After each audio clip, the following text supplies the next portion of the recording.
Dee na na na.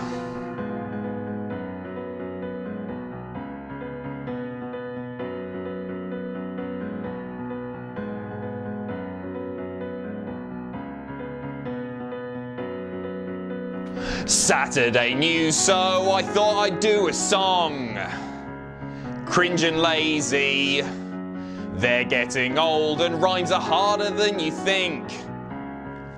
Patrick Swayze, Saturday news, the Fed have signed a former star. Who's that lady?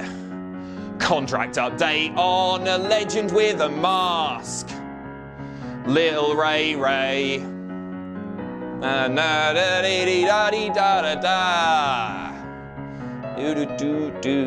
Wigfield. Anyone remember Wigfield? Let's take a look at the headlines. WWE have signed a former champion and she is expected to return imminently. We have a contract update on Rey Mysterio, and we have an update on Tessa Blanchard's appearance in WWE 2K Battlegrounds. So we are kicking things off with the news that WWE have signed a former women's champion back to the company. It's somebody who we haven't seen in a little while, and that woman is Melina. Welcome back, Melina. Jack is very, very happy right now. So this news broke late last night, courtesy of Mike Johnson from PW Insider. And the report states that she is expected to be back sooner rather than later. In fact, expect to see her on our screens in the next week. We don't know what she's going to be doing yet. Will she be a full-time wrestler? She's 41 years of age, but she's still going. She's had 5 matches this year, in fact. You might have most recently seen her on NWA Power. Or maybe she'll be a valet again. Maybe she'll be a valet manager. Obviously, back in the day, Eminem, she was great in that role. We don't know yet, but as I say, she can absolutely still go. Now, the last time we saw Melina on WWE's programming was just last year for the Raw reunion show. However, the report also states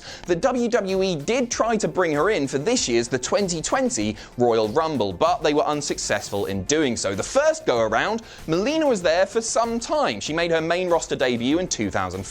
She stayed there all the way up until 2011 when she was released, so not bad going at all. Before that, she was in OVW, but during her time there, she did manage to piss a lot of people off. It's got to be said. I did a list a couple of weeks ago now, 10 biggest backstage heat seekers, and she was a bit of a surprise to me. She was number one. She was number one, and the writer put together a list of people who she reportedly upset during her time with WWE and in OVW. I've got that list here. I'll quickly run through the names. Mickie James, who is obviously on Raw at the moment.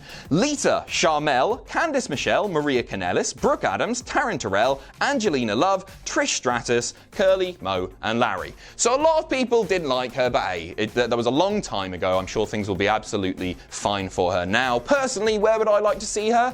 I'd like to see her as an occasional wrestler. I don't know if she'll want to do full time, but she might do. We even had her over for WCPW, in fact, and yeah, she's great. She's really great. But I don't know if I want to see her doing full time wrestling. One idea, maybe, and this is being speculated about quite a lot online at the moment, is bring her in to be the manager / valet of Miz and Morrison. The thing is, like, Miz is an amazing talker. Morrison has become a lot better. Do they need Melina on the mic?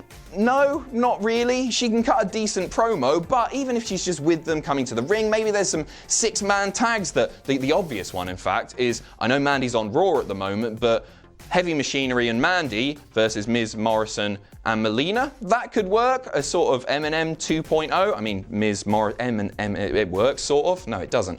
You know what I mean. That's where I would like to see her personally, but we will see. Just thought she might not want to work with John Morrison, actually. Anyway, next story. Rey Mysterio has re-signed with WWE. There's been so much speculation about Rey's contract status and the fact that there were reports that he was working without a contract. He wanted lots and lots and lots of money, but WWE now, it appears that they've come to an agreement with Rey Mysterio. This is from the Wrestling Observer newsletter. Rey is 45 at the moment. This is a 3-year deal, so he'll be approaching 50 by the time this runs out. He's got another 3 years in him. I know the stuff that he is able to do at his age, and for a guy that wrestled the style that he has wrestled for so very long, it's amazing that he's able to continue doing stuff. I think this was inevitable. I think this was all just about the money. Rey is still a guy who, perplexingly, still appeals to younger children. People that didn't grow up with Rey Mysterio. Little kids now still wear their Rey Mysterio masks and absolutely love the guy,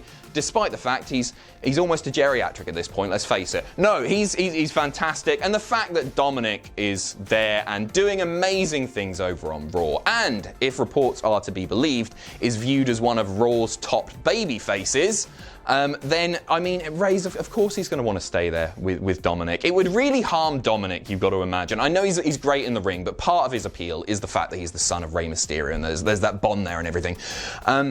It would really harm Dominic if Rey had just gone to AEW. As some people were, there were reports out there that he had approached AEW or they had approached him. There were talks, and I believe those reports stated that they got to the financial stage of it. They did talk money.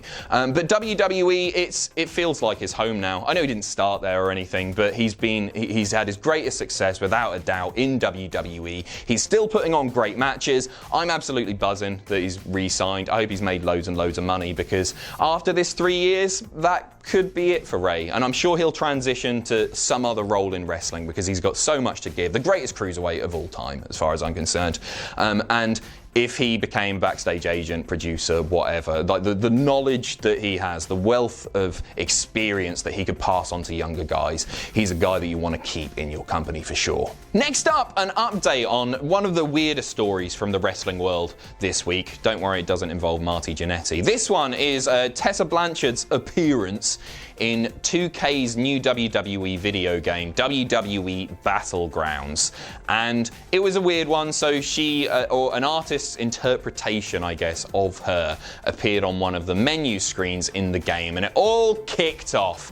And various news outlets were reporting, Tessa Blanchard must be signed with WWE. I don't think it means that at all. I think a graphic designer has searched wrestling picture, found that on Google Images and sketched over it. I think that's what's happened there, and I think that's fairly obvious. But we got an update on that story. So the artist, the photographer rather, they're artists, the photographer, the person who pictured Tessa Blanchard in the Impact ring at Hard to Kill, I think it was not happy. And he took to Twitter and tweeted out, "Hey, at WWE Games, you want to tell me why you took my photo without my permission to use it in your game?" Pretty understandable that he's upset about this, by the way. It's not unreasonable for him to be calling them out on this. But we got an update from the man himself. His name is Basil Mahmood, sorry. And the update is via Twitter, and he says, "Update, 2K Battlegrounds and I have spoken. The image is going to be removed tonight in a patch update." So that will have been done by now. This happened yesterday. Number one, no, I'm not going to tell you guys anything else. Number two, no, I don't want to do your podcast. And number C, credit your artists. TGIF. Now to go watch some Boy Meets World. Next up, some huge news regarding a top AEW star. In fact, the top AEW star, the AEW World Champion, Jon Moxley, is coming to Josh Barnett's Bloodsport. He took to Twitter yesterday simply saying, "Mox is back." What are you on about, mate? You're on every Wednesday night. October the 11th, Jon Moxley is going to fight in Josh Barnett's Bloodsport. Order the pay-per-view from Fight TV. You can do so now. Apparently pre-sales, pre-orders on this have gone through the roof. To be expected. It's just the huge name. It's probably one of, if not the biggest names that Josh Barnett has ever booked for this. It's part of Game Changer Wrestling's The Collective 2020. As I say, you can go and pre-order that now. And yeah, just a huge get for him. We don't know who he's going to be fighting. If you're unfamiliar, by the way, and I'm sure you're not, but Josh Barnett's Bloodsport is basically Raw Underground. He nicked the idea from that. What's he like? No, it's Raw Underground, but really good. So yeah, keep an eye out for that. Huge get, and that could mean more AEW collaborations, deals with other companies as well. Pretty exciting news. We will keep you updated. And finally, 2 new matches have been added to WWE's upcoming pay-per-view Clash of Champions, which airs next Sunday. Goodness me, that's come around fast. 2 new matches there. I'll start with the big one, shall I? It's the Intercontinental Championship match. It's a triple threat between the champion, Jeff Hardy, AJ Styles, and the real champion, Sami Zayn. But it's not just any triple threat match. No, no, no. It's a ladder match as well. Oh, I can't wait. Jeff Hardy, no stranger to ladder matches. Why am I telling you that? You know who Jeff Hardy... It's going to be great, isn't it? Jeff will probably do something mental, but also you've got 2 of the best wrestlers in the world in there with him, Sami Zayn and AJ Styles. It's going to be bonkers. I can't wait. That's probably the match that I'm most excited for, actually. Yeah, it is. And the other new match is the Lucha House Party challenging Cesaro and Nakamura for the SmackDown Tag Team titles. We don't know which 2 men will take part in that. The graphic at the moment shows all 3 of them, so take your pick. Not that bothered. I'll run down the card really quickly. You've also got Drew McIntyre versus Randy Orton in the ambulance match, of course. Roman Reigns versus Jey Uso for the Universal title. Can't wait for that. Really excited for that, actually. SmackDown Women's Championship, Bayley versus Nikki Cross.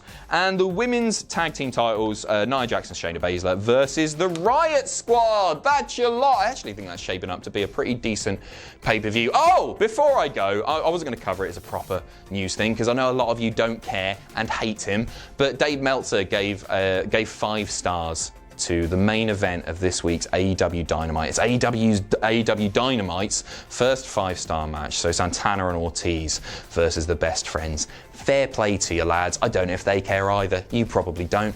I'm off to listen to some more Wigfield. Enjoy your weekend. I will see you very, very soon. Loads of great stuff coming up, by the way. We've got a list going out tonight. We've got a new Behind the Match tomorrow. Check that out. And I've got another Wish unboxing going up tomorrow evening as well. We spent $500 on bollocks this time. See you in a bit.